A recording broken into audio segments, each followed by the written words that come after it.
Salut à tous! Aujourd'hui une vidéo un peu différente de d'habitude, ça sera pas un vlog on va dire dans une ville, ça sera un bilan sur ces 2 premiers mois de road trip au Japon. Donc je vous mettrai quelques, je pense, des photos du voyage en fond. Donc je vais commencer par une petite présentation personnelle on va dire, parce qu'au final je me suis jamais vraiment présenté, jamais vraiment dit ce que je foutais là sur cette chaîne.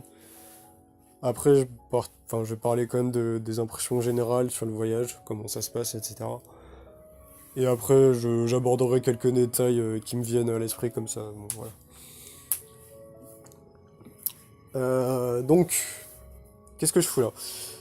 Alors, donc moi, je m'appelle Antoine, j'ai 23 ans, et donc je fais un visa working holiday au Japon de 1 an jusqu'à fin juillet 2019. Donc ça fait 2 mois que je suis là. Pourquoi le Japon? Disons que voilà, je pense comme beaucoup de personnes de ma génération, j'ai découvert les animés, les mangas étant très jeune. Et ça a été vraiment, c'est ça qui a été la porte d'entrée, enfin la porte d'entrée, voilà, ce qui m'a permis de découvrir la culture japonaise. Et donc rapidement, j'ai eu envie d'aller au Japon. Et c'est donc il y a 2 ans, je suis parti pour la première fois avec des amis au Japon. Et là, ça a été vraiment une vraie claque pour moi. Enfin, j'ai découvert enfin, je m'attendais pas à ça, on va dire. J'ai découvert quelque chose de différent de ce à quoi je m'attendais. Mais voilà, c'est à ce moment-là que je me suis dit, en rentrant, je me suis dit, faut absolument que je découvre tout le pays, en fait. Faut que j'aille partout, faut que j'aille dans toutes les villes. Faut que je rencontre des gens, faut que je connaisse tout de la culture japonaise. Tous les jours, j'y pensais. Et donc voilà, à partir de ce jour-là, pendant 2 ans, j'ai préparé ce voyage. J'ai commencé à apprendre le japonais. Voilà, j'ai marqué des tonnes d'endroits où aller. J'ai préparé plein de trucs. Voilà, donc en plus, dans mon boulot, ça me passionnait pas plus que ça. Donc j'ai amassé de l'argent pour tenir 1 an au Japon sans travailler en fait. J'ai bossé pendant les étés, puis après j'ai bossé pendant 1 an après mon diplôme. Donc voilà, j'ai mis pas mal d'argent de côté pour ce projet-là. Et donc voilà, maintenant le visa Working Holiday au final ça s'est imposé assez naturellement pour découvrir la culture d'un pays, c'est clairement le meilleur. Voilà, maintenant je suis là, c'est le premier road trip que je fais en solo. Et donc voilà, pour les impressions générales, donc bah ça se passe super bien. Enfin, en fait c'est un sentiment assez bizarre. Vous êtes en train de réaliser votre rêve en fait, donc enfin, je veux dire, je suis en train de réaliser mon rêve, donc c'est compliqué à expliquer comme sentiment. Mais oui, clairement, ça se passe très bien. Je suis très content d'être venu là. Et donc, je pense que ça se passe bien parce que justement, j'ai vraiment préparé ce voyage depuis très longtemps. Je savais pertinemment à quoi m'attendre au Japon. Quand je suis arrivé, franchement, enfin, c'est même pas un mensonge, mais limite, je connaissais presque le pays. En fait, j'avais l'impression de déjà connaître les gares, etc. Tellement j'avais lu de trucs et regardé de vlogs, etc. Sur internet. Donc, certes, l'effet de surprise est un peu diminué, mais vous inquiétez pas, enfin, le Japon, il y a une telle richesse culturelle que il n'y a pas de souci. Enfin, c'est pas ça qui gâchera le voyage. D'être bien préparé, c'est pas un mal, au contraire, c'est vraiment ça qui fait que ça se passe bien pour moi, je pense en tout cas. Je voyage juste avec un sac, c'est vraiment une liberté totale, je vais où je veux, je mange ce que je veux, je visite ce que je veux, je parle à qui je veux. Y a personne Enfin, c'est pas que j'aime pas voyager avec des amis, mais c'est vraiment un sentiment très différent de voyager seul comme ça pendant longtemps. C'est vraiment la liberté totale, quoi. Je pense que ce que j'adore le plus finalement, c'est d'arriver dans une ville. Vous avez- j'ai, j'ai pas de réservation, je sais pas où je vais. Et donc là, faut se démerder, faut trouver où dormir. Faut trouver une guest house ou trouver une personne qui peut vous héberger. Et ça, voilà, ça c'est un vrai challenge. Et moi, j'avais jamais fait ça de ma vie, quoi. Genre, moi, j'étais le cul vissé sur mon PC. Et franchement, ça vous change. Je dis pas que avoir le cul sur son PC, c'est pas bien, mais moi, je trouve que c'est une bonne expérience à faire dans sa vie, ce genre de truc. Même si au final, ouais, je prends du retard enfin voilà, quand je reviendrai en France, mon salaire il sera merdique et tout, mais franchement, je m'en fous. Je pense que voilà, même si c'est que le début hein, du voyage, mais je pense que déjà maintenant, je peux dire que c'est une expérience où sortirai grandi. Enfin, c'est une expérience où déjà maintenant, je peux dire que je m'en souviendrai toute ma vie, ça c'est sûr. Et ça me fait que 2 mois, donc j'espère que ça continuera comme ça.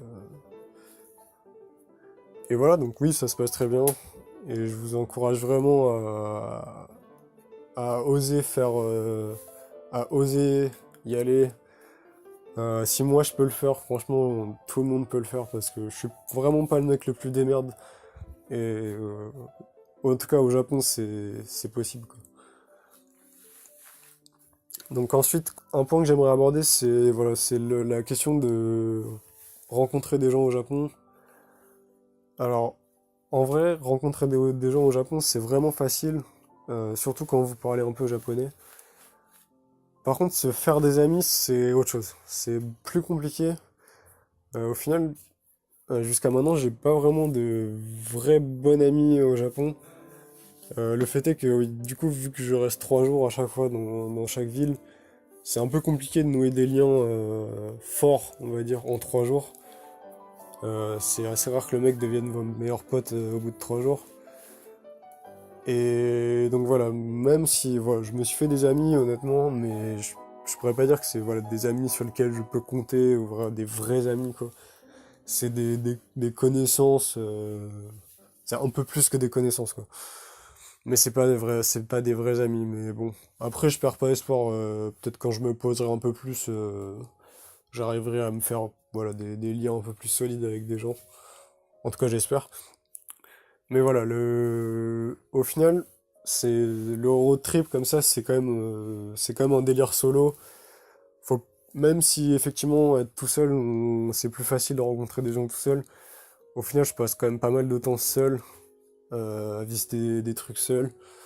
Parce que voilà, vous avez pas toujours un mec sous la main pour vous demander de vous accompagner euh, en haut de la montagne ou au temple machin. Enfin voilà, c'est pas aussi simple que ça de choper un mec dans la rue et de lui dire de t'accompagner, quoi. Moi, ça me pose pas de problème. Enfin, il y a beaucoup de personnes qui me disent, ouais, moi, je pourrais pas visiter un pays seul comme ça, je pourrais pas être tout seul pendant aussi longtemps. Mais moi, j'avoue que ça me pose pas de problème. De base, je suis une personne assez solitaire, on va dire. Même si j'essaye de... Franchement, je vais vers les gens, honnêtement, je suis là pour ça. Mais voilà. Le fait est que, bon, vous passez quand même pas mal de temps seul, donc ça, faut être prévenu. Mais c'est pas un mal, hein, c'est comme si on... Moi, je vois ça comme si je faisais comme si je partais faire une balade pour se changer l'esprit, sauf que... Bah, ça dure 1 an, quoi. C'est un peu le sentiment que j'ai. Et... Donc c'est très cool. Voilà. Un autre point que j'aimerais aborder, c'est le budget. Alors, franchement, je voyage vraiment à moindre coût, je fais super attention. Des fois, je suis limite un peu radin, voire carrément radin, parce que j'essaie vraiment d'économiser le maximum de thunes possible durant ce voyage. Mais le fait est que franchement, le Japon, c'est un pays vraiment cher.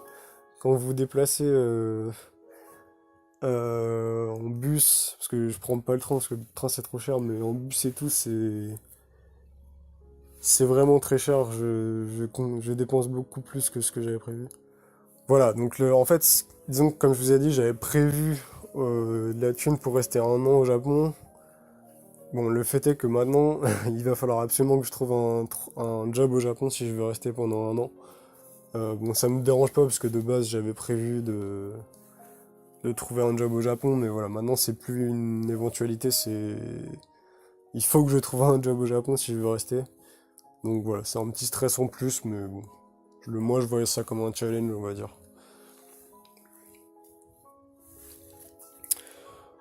Donc bah voilà, je pense qu'on va arrêter là-dessus, c'est déjà assez long au final. Et bah je vous dis à plus et j'espère pour moi que le voyage va continuer aussi bien. Euh, En gros voilà, là j'ai l'intention encore de voyager pendant 2 mois. Donc ça fera 4 mois de voyage, de trouver un job pour aller jusqu'au printemps, jusqu'au cerisier en fleurs on va dire. Et après de faire 1 mois de voyage pendant cette saison-là et ensuite probablement de repartir en France. Même si d'ici là il y aura de l'eau qui aura coulé sous les ponts, mais je sais pas. En gros, pour le moment c'est ça que j'ai en tête. Je sais pas si ça se réalisera ou pas. J'espère. Et voilà, donc ça c'est mon programme et j'essaierai de de continuer les vidéos pour en guise de mémoire personnelle et puis encore une fois si je peux en faire profiter quelques personnes, bah ça me rend heureux. Voilà, allez salut les gens.